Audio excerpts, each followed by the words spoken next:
Mic check, mic check. What's up, my three percenters? Back again with some more three percenter talk. Was having a conversation with the homie. We was talking about Adam and Eve. He was saying how he started reading the book of Enoch. I told him, yeah, I read it a while back, but I haven't read it recently. And he was basically bringing up how like Eve slept with some like fallen angel type thing and goes into Cain and Abel and all that. And, I was telling them that I look at these things like allegories because that's what they are. And he was, confirming, like, yeah, I kind of see it like that too. And it just brought up this idea to me that I've heard before. And I just want to share. It's like the way that smart people hide the truth from people that are uh, stupid or ignorant is by giving you the truth and then making you take a metaphor literally. So this is how you can keep people in a place where you can always control them and always have power, is by giving the truth, but the truth is actually a metaphor for what the truth is. And then the person who hears it takes it literally. And this is why we're at where we're at.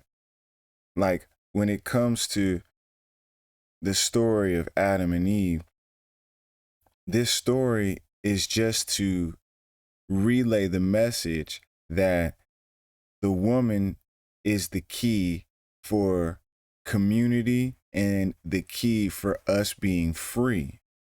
And when you're free, you can grow. Growth only happens when there's freedom. But if there is no freedom, then you can't grow. And so the woman represents the doorway to us having freedom or us not having freedom.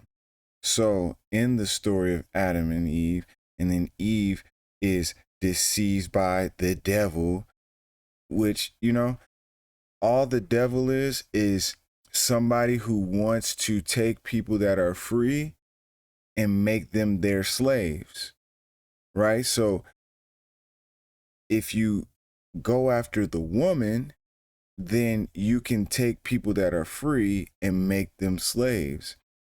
This is why Adam and Eve get kicked out of the garden. The garden represents freedom.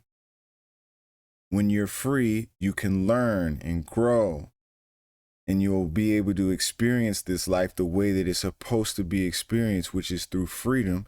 So then you can grow and you can ascend. But if you don't grow, then you can't ascend and you get stuck. It's like being held back. Slavery holds us back. It keeps us from growing. Do you see what I'm trying to tell you? So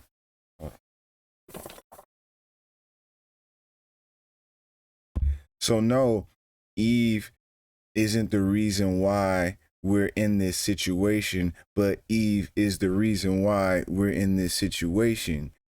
Meaning, the only way for us to be slaves is you have to go through the woman. You can't make people slaves through the man. You have to go through the woman because she is the doorway. How she goes, then the man is going to sound. How she goes is the man's going to follow because the man's going to always want what she got, which is, the doorway to heaven. So you attack the woman and you play with her mind and make her believe something to be true that isn't true, but it is kind of true. And then she runs with it. And this is why we're in the world that we're in today. This is the whole thing of the Ephanism, Is all it is the people who want to keep us as slaves, and the powers that want to keep us as their slaves, they know that you have to use the woman. And they gave us, there's this book, and there's plenty of books. It's not just one book. All of these books tell us that if you go after the woman, then you can make everybody be slaves. But so many people are in this life, grown adults, people who've been on earth for a good amount of time, still look at stories and allegories as though they're literal. And this contributes to us continuously being slaves. So realize that intelligent people will give you the truth in a metaphor, because that's the best way to relay the message, where it goes over the people's heads. And the people who will hear it, where it goes over their heads, they take it literally. But the people that are intelligent, that are touching the ether, the ethos of all knowledge, the pool of knowledge, they can hear a metaphor and see it for what it is and take the information out of it. Is this making sense? So no, it's not Eve's fault. But yes, it's Eve's fault, if it makes sense. No, it wasn't the devil, but yeah, it was the devil. Do you see what I'm saying? So I hope that what you can take from this is that intelligent people, 3%ers, we are able to be the people that catch the message, and it's our job to relay the message to those who want to know. And then those who don't want to know, then they could just continuously be slaves. And when you're a slave, you can't grow.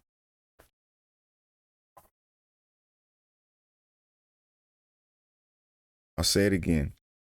When you're a slave, you can't grow. Obviously, it comes out as you go and do your work, and your life is waking up, going to do your work, and eating and pooping and then peeing, and then your life becomes your work, because then you become a slave to it. And when you're a slave to something, you're just doing something on repeat. So when you do it on repeat, you don't get the opportunity to grow, because you're constantly doing the same thing. But when you have freedom, then you have the ability to have new challenges, which leads to growth. It's kind of like when you got a plant. If I put the plant in a little pot in the beginning for that seed, that's a big pot. But then as it begins to grow, that pot becomes too small. So then it needs a bigger pot for more freedom to grow. And then as it gets bigger, then it needs an even bigger pot. But a lot of people are stuck in one little pot, and they've grown to an extent, and they're kind of stagnant in their growth because their pot is too small. They haven't given themselves the freedom to grow. This is what the slavery is. You stay in the same pot, doing the same things over and over and over, so you never learn and you never get to grow. That is what slavery is. Because it's here. It comes out in doing the same thing over and over. This is why people love vacations and holidays and things like that. But now the vacation and the holiday have become part of the doing it the same way too. So now your vacation and your holiday is no different than when you go to work and you're just doing the same thing. There is no room for growth. But freedom allows for growth. This is why you had to go after Eve, because if you go after Eve, then you can put everyone in slavery.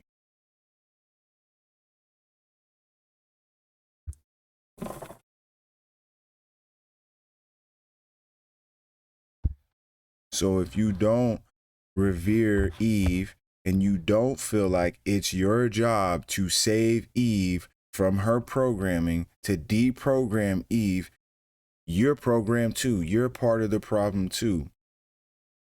It's our job to keep Eve under the correct programming, because she's a doorway into the other realm and from the other realm to here. And if we program her the right way, then we have freedom. And when we have freedom, we can grow. But you have to have that doorway between slavery and freedom. She is that. This is why all advertising, this is why everything that goes on in the world is tailored towards the woman and the ego of the woman. Because if we keep her in the perpetual state of thinking that she's in, then we will keep the world slaves. There you have it. I've beaten a dead horse to a second death. So that conversation kind of gets me very hyped because of the importance of it. But hopefully you got something out of it. And you know, if you get an opportunity, you know, take time to go read all of the great books, not just the Bible, but any great book that you can get a hold of. And don't read it just to read it literally. Don't read The Alchemist and take The Alchemist literally. Read it for the metaphors that it represents. The same thing with any great book or any form of art. It's not meant to be taken literally, because the message will get missed if you just do it literally. The message gets sent through the metaphor. Till the next one, stay suave and stay stupid.